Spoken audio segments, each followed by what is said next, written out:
North Korea has warned of, quote, catastrophic consequences in response to any further provocations by the United States. Janice Mackey-Freyer reports on how this comes just days after a U.S. Navy battle group was sent to waters off the Korean Peninsula. North Korea has warned of catastrophic consequences in response to the U.S. decision to deploy the USS Carl Vinson strike group to the Korean Peninsula.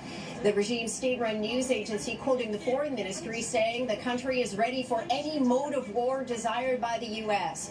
The tension is ramping higher in a month when North Korea will mark key anniversaries. As well, there's speculation Kim Jong-un may be preparing for a sixth nuclear test.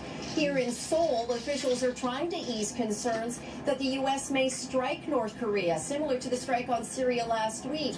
A counterattack by North Korea would be swift, of course devastating, but South Korea's government insists the U.S. would not make any decision like that without its cooperation. Meanwhile, China is dismissing reports it's mobilized thousands of troops to its border with North Korea. President Trump pressing Xi Jinping, China's leader, to use his influence to have the regime halt its nuclear and missile testing.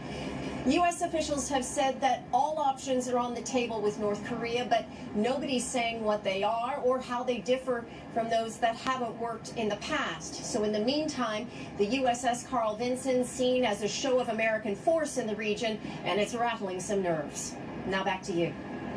All right, thank you. Today we are learning more about what exactly was used in last week's chemical attack in Syria. A Turkish health minister says that test results confirm sarin gas was used in the attack. Sarin gas is a deadly nerve agent which has been banned in nearly 200 countries across the world.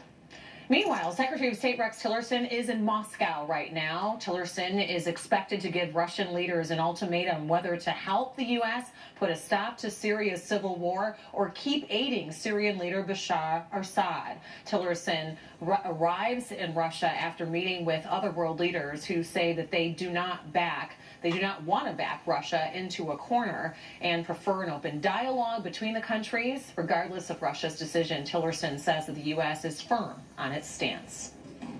It is our policy for a unified Syria that is governed by the people of Syria. I think it's clear to all of us that the reign of the Assad family is coming to an end.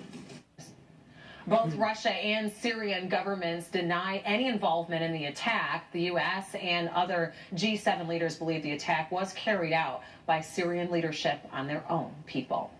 Made in America.